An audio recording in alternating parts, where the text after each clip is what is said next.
Hello guys, welcome back to my YouTube channel. आज मैं आपके लिए एक नया टॉपिक लेकर आई हूँ, मैकेनिज्म्स ऑफ एपोप्टोसिस।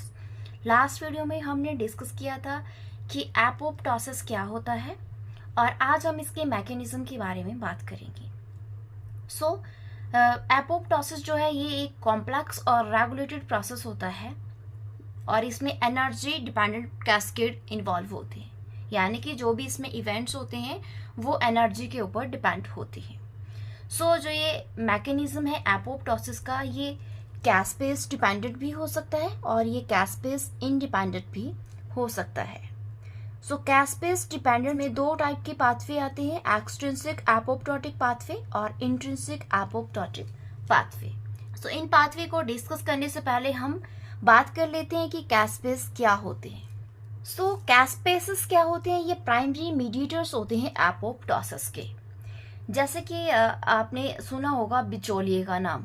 बिचौलिया होता है ना, जब शादी होती है तो दोनों पक्ष का जो इंट्रोडक्शन करवाता है आपस में, उसको बोलते हैं बिचौलिया। तो इसी प्रकार का रोल प्ले करता है यहाँ पे कैस्पेस।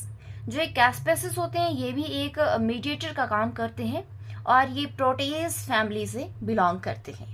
मतलब जो प्रोटियोलिटिक एंजाइम्स होते हैं वो होते हैं कैस्पेसेस। प्रोटियोलिटिक का मतलब है कि प्रोटीन को डिग्रेड करते हैं। इनका नाम कैस्पेस क्यों रखा गया है? क्योंकि इनकी जो कैटालिटिक साइट होती है वहां पर सिस्टीन रेजिड्यू प्रेजेंट होता है। मतलब ये सिस्टीन रेजिड्यू जो है वो कैरी करते हैं इसकी कैटालिटिक साइट पे, जिसकी वजह से इसको नाम दिया गया है कैस्पेसेस। कैस्पेसेस की फुल फॉर्म है सिस्टीन एस्पार्टेट एसिड प्रोटीएजेस। मतलब जो ये कैस्पेसेस होते हैं ये एक सिंपली एंजाइम होते हैं। अब जो ये कैस्पेसेस होते हैं इनको ब्रॉडली क्लासिफाई किया गया है on the basis of their role. अगर ये एपोप्टोसिस में रोल प्ले कर रहे हैं तो इनको हम बोलेंगे एपोप्टोटिक कैस्पेसेस, और अगर ये इन्फ्लेमेशन में रोल प्ले कर रहे हैं तो इनको बोलेंगे इन्फ्लेमेशन कैस्पेसेस। कैस्पेसेस जो है वो दो कैटेगरीज में डिवाइडेड है। जो एपोप्टोसिस में रोल प्ले करते हैं वो अलग कैटेगरी में आते हैं और जो इन्फ्लेमेशन में रोल प्ले करते हैं वो अलग कैटेगरी में आते हैं। जो एपोप्टोसिस में रोल प्ले करते हैं उसमें आते हैं -2, -3, -6, -7, -8 एंड -9। ये जो कैस्पेसेस होते हैं ये एपोप्टोसिस में रोल प्ले करते हैं। और इन्फ्लेमेशन में आते हैं -1, -4, -5, -11 एंड -12। ये जो कैस्पेसेस है ये इन्फ्लेमेशन में रोल प्ले करते हैं। अब आज की वीडियो में हम एपोप्टोसिस को डिस्कस कर रहे हैं तो हम बात करेंगे एपोप्टोसिस वाले कैस्पेसेस की। जो एपोप्टोसिस में कैस्पेसेस इन्वॉल्व होते हैं वो दो कैटेगरीज में डिवाइडेड होते हैं, इनिशिएटर कैस्पेसेस और एग्जीक्यूशनर कैस्पेसेस। जो इनिशिएटर कैस्पेसेस होते हैं ये वो कैस्पेसेस होते हैं जो मतलब इवेंट को स्टार्ट करते हैं। मतलब जो एपोप्टोसिस का प्रोसेस है उसके स्टार्टिंग में जो काम करते हैं उनको बोलते हैं इनिशिएटर कैस्पेसेस। उसके बाद ये क्या करते हैं, एग्जीक्यूशनर जो कैस्पेस होते हैं इनको ये एक्टिवेट करते हैं और ये एक एग्जीक्यूशनर कैस्पेस जो है वो फर्दर दूसरे को एक्टिवेट करेगा और इस तरह से एक चेन बन जाती है। तो इसमें कौन कौन से आते हैं? इनिशिएटर कैस्पेसेस में आते हैं -2, -8, -9 एंड -10, और एग्जीक्यूशनर कैस्पेसेस में आते हैं -3, -6 एंड -7। अब ये जितने भी जो कैस्पेसेस है जब इनकी सिंथेसिस होती है तो ये इनएक्टिव फॉर्म में सिंथेसाइज होते हैं, यानी कि जब ये सिंथेसाइज होते हैं उस टाइम पे ये एक्टिव नहीं होते, तो बाद में ये एक्टिव होते हैं। तो उस टाइम पे जो कैस्पेसेस सिंथेसाइज होते हैं उनको हम बोलते हैं प्रो कैस्पेसेस, जो कि इनएक्टिव फॉर्म है कैस्पेसेस की। तो जब ये प्रो कैस्पेसेस स्प्लिट होते हैं तो ये दो टाइप के सब यूनिट में डिवाइड होते हैं, एक बड़ा और एक छोटा, मतलब हेटेरोडाइमर की तरह। और उसके बाद इन दो जो सब यूनिट है, एक छोटी एक बड़ी, उसके बाद ये दोनों सब यूनिट जो है वो असेंबल होती है और इस तरह से हमारे पास एक एक्टिव कैस्पेस आ जाता है। तो जो वो एक्टिव कैस्पेस होता है वो फर्दर आगे की प्रो कैस्पेस को क्लीव करता है, मतलब उसको तोड़ता है और उसको एक्टिवेट करता है। इसी तरह जो वो वाला जब एक्टिवेट हो गया तो उसने आगे वाले प्रो कैस्पेस को ब्रेक करना है और उसके बाद उसको एक्टिवेट करना है। तो इस प्रकार से जो एक प्रोटियोलिटिक कैस्केड है वो एम्पलीफाई होता है। अब हम आते हैं अपने मैकेनिज्म के ऊपर। सो इसमें सबसे पहला जो मैकेनिज्म है वो है एक्सट्रिंसिक एपोप्टोटिक पाथवे, जो कि कैस्पेस डिपेंडेंट पाथवे है। इसको हम डेथ रिसेप्टर पाथवे भी बोलते हैं। ये आपको आगे समझ आएगा कि इसको डेथ रिसेप्टर पाथवे क्यों बोलते हैं। अब जब ये एपोप्टोसिस परफॉर्म होता है हमारी बॉडी में, तो इसको जो सिग्नल रिसीव होते हैं वो एक्स्ट्रा सेलुलर भी हो सकते हैं और वो इंट्रा सेलुलर भी हो सकते हैं। अगर ये सिग्नल जो है वो एक्स्ट्रा सेलुलर है तो इस केस में जो एपोप्टोटिक पाथवे परफॉर्म होगा उसको हम बोलेंगे एक्सट्रिंसिक एपोप्टोटिक पाथवे। सो इसमें जो एक्स्ट्रा सेलुलर सिग्नल्स होंगे, मतलब जो सिग्नल मॉलिक्यूल्स हैं, वो सेल सरफेस के ऊपर आकर बाइंड करेंगे। मतलब जिस सेल को इन्होंने किल करना है उसके ऊपर आकर वो बाइंड करेंगे। वो क्यों बाइंड करेंगे वहां पे? क्योंकि उस सेल के ऊपर डेथ रिसेप्टर्स प्रेजेंट होंगे। तो अब आपको समझ आ गया होगा कि जो ये वाला पाथवे है इसको डेथ रिसेप्टर पाथवे क्यों बोलते हैं, क्योंकि इसमें जो एक्स्ट्रा सेलुलर सिग्नल्स आते हैं वो डेथ रिसेप्टर के ऊपर जो है बाइंड होते हैं, इसलिए इसको नाम दिया गया है डेथ रिसेप्टर पाथवे। अब आपको पता है जो रिसेप्टर होता है उसके ऊपर आकर लाइगेंड बाइंड करता है। सो लाइगेंड और रिसेप्टर आपस में जब बाइंड होते हैं तो उसके आगे जो प्रोसेस होना होता है वो इनिशिएट हो जाता है।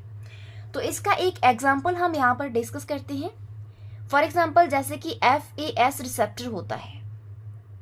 जो ये FAS रिसेप्टर होता है ये हमारे टारगेट सेल के ऊपर एक्सप्रेस होता है, यानी कि जिस सेल को एपोप्टोसिस के प्रोसेस से किल करना है उसके ऊपर एक रिसेप्टर जो है वो एक्सप्रेस होता है, जिसको हम बोलते हैं FAS रिसेप्टर।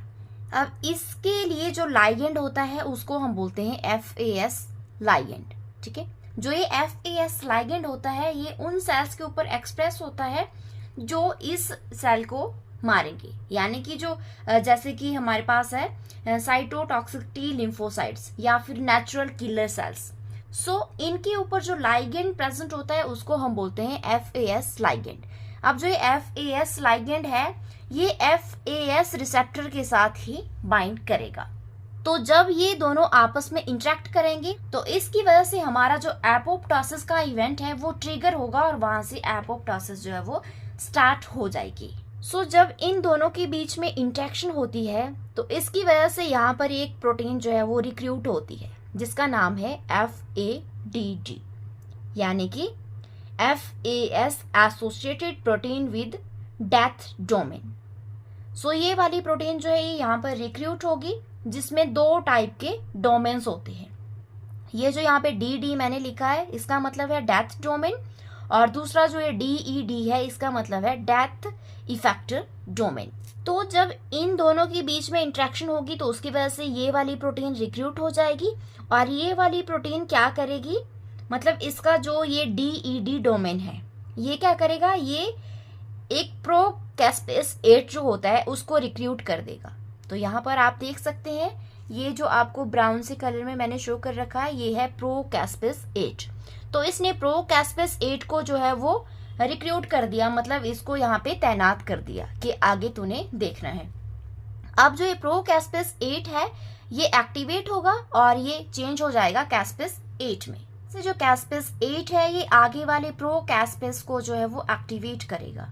तो इस तरह से यहाँ पे एक कॉम्प्लेक्स जो बनता है, मतलब जैसे यहाँ से ये दोनों इंटरेक्ट हुए और इसने ये वाली प्रोटीन को जो है वो रिक्रूट कर दिया और इस वाली प्रोटीन के DED डोमेन ने क्या किया, प्रोकैस्पेस 8 को रिक्रूट कर दिया। अब प्रोकैस्पेस 8 जो है ये एक्टिव हो जाएगा और ये फर्दर आगे के जो प्रोकैस्पेसिस है उनको एक्टिवेट करेगा। तो इस तरह से हमारे पास एक कॉम्प्लेक्स बन जाता है। इस कॉम्प्लेक्स को हम बोलते हैं डिस्क, यानी कि डेथ इंड्यूसिंग सिग्नल कॉम्प्लेक्स। सो जब ये कैस्पेस 8 जो है वो एक्टिवेट हो जाता है तो ये प्रोकैस्पेस 3 को एक्टिवेट करेगा और ये चेंज हो जाएगा कैस्पेस 3 में, और जो ये कैस्पेस 3 है ये टारगेट सेल की एपोप्टोसिस कर देगा। मतलब जो ये इसमें प्रोकैस्पेस 8 जो है ये क्या है हमारे पास, ये है इनिशिएटर कैस्पेस। सो जो ये आगे की जो कैस्पेसिस है इसको हम बोलेंगे एग्जीक्यूशनर कैस्पेसिस।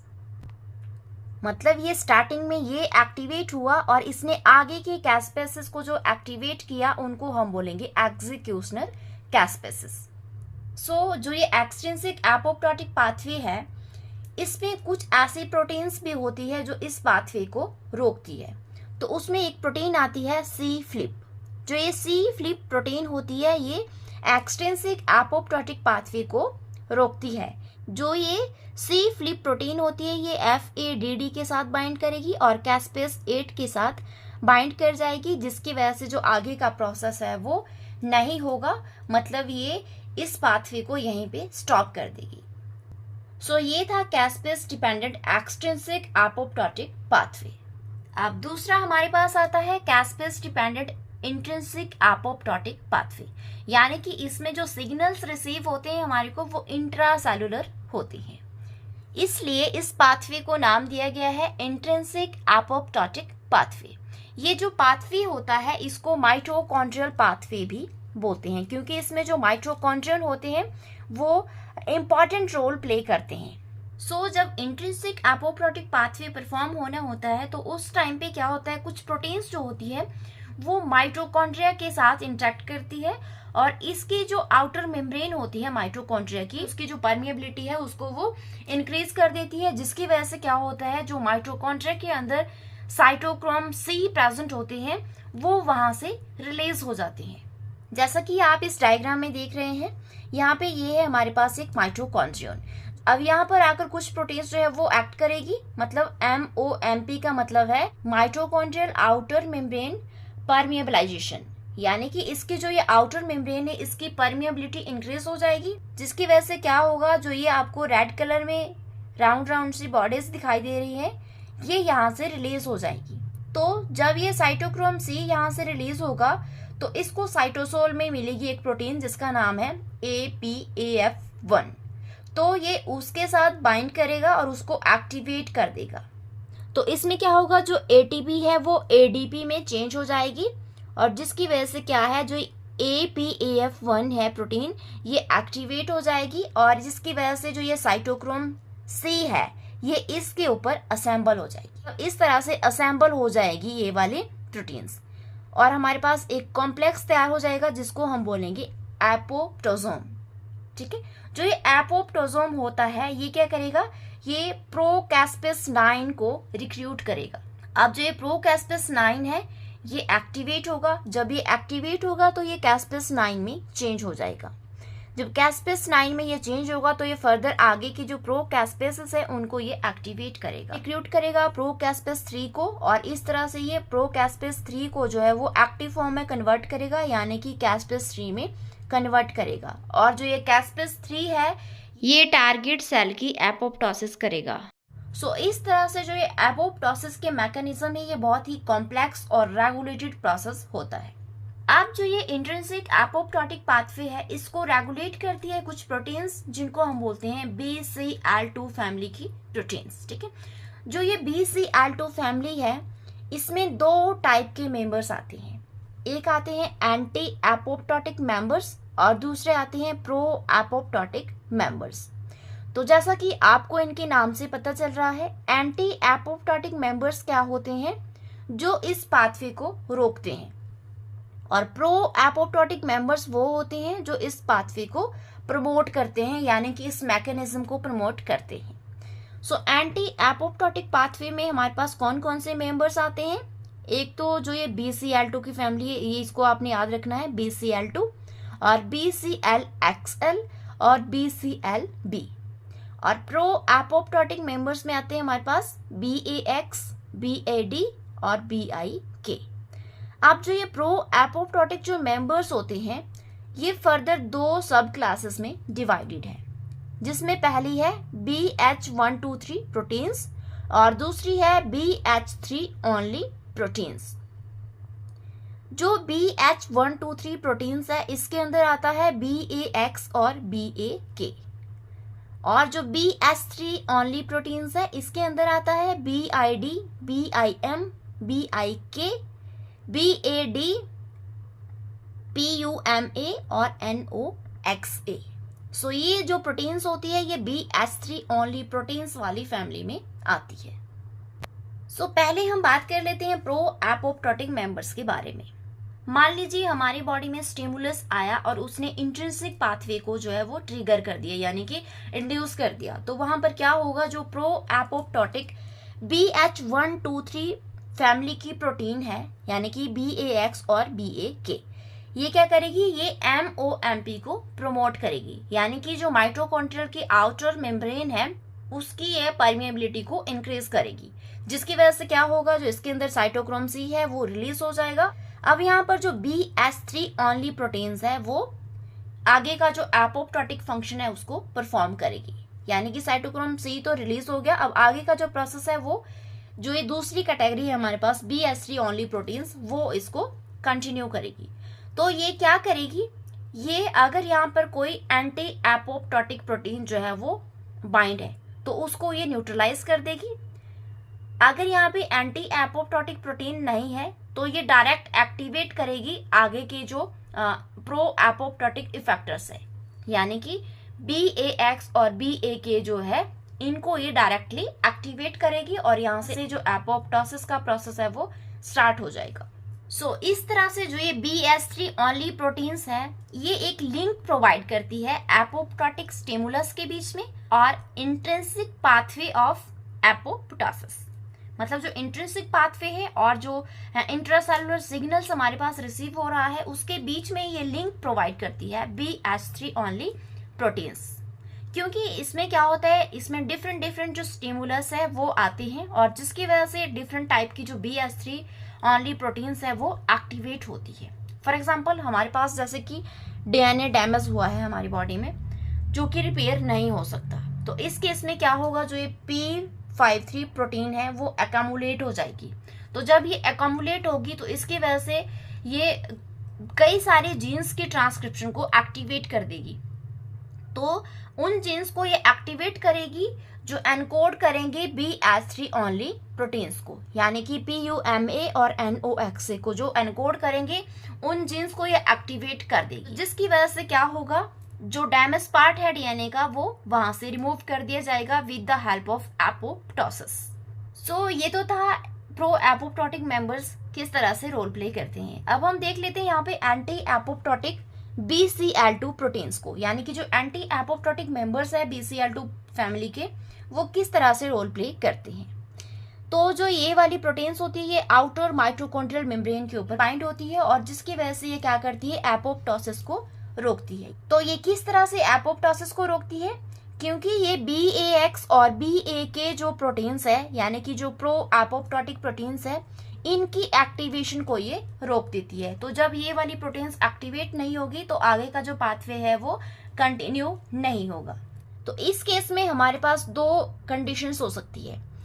अगर हमारे पास कोई भी एपोप्टोटिक स्टिमुलस नहीं रिसीव हुआ है, मतलब कोई भी सिग्नल नहीं आया, तो उस केस में क्या होगा, जो BCL2 प्रोटीन है यानी कि एंटी एपोप्टोटिक जो प्रोटीन है वो BH123 प्रोटीन के साथ बाइंड कर जाएगी और जिसकी वजह से ये BH123 प्रोटीन की एक्टिवेशन को रोक देगी। और दूसरी कंडीशन हमारे पास आती है कि अगर हमारी बॉडी में कोई एपोप्टोटिक स्टिमुलस रिसीव हुआ है तो उस केस में क्या होगा, जो BH3 ओनली प्रोटीन है ये एक्टिवेट हो जाएगी और ये बाइंड करेगी BCL2 प्रोटीन के साथ, यानी कि जो एंटी एपोप्टोटिक प्रोटीन है उसके साथ ये बाइंड करेगी और जिसकी वजह से जो ये BCL2 प्रोटीन है ये आगे का जो काम है अपना उसको ये परफॉर्म नहीं कर पाएगी। मतलब ये आगे का जो इसका मकसद था उसको ये नहीं कर पाएगी, जिसकी वजह से जो एपोप्टोसिस का पाथवे है वो इंड्यूस हो जाएगा और वहां से एपोप्टोसिस जो है वो स्टार्ट हो जाएगी। सो ये था मैकेनिज्म्स ऑफ एपोप्टोसिस।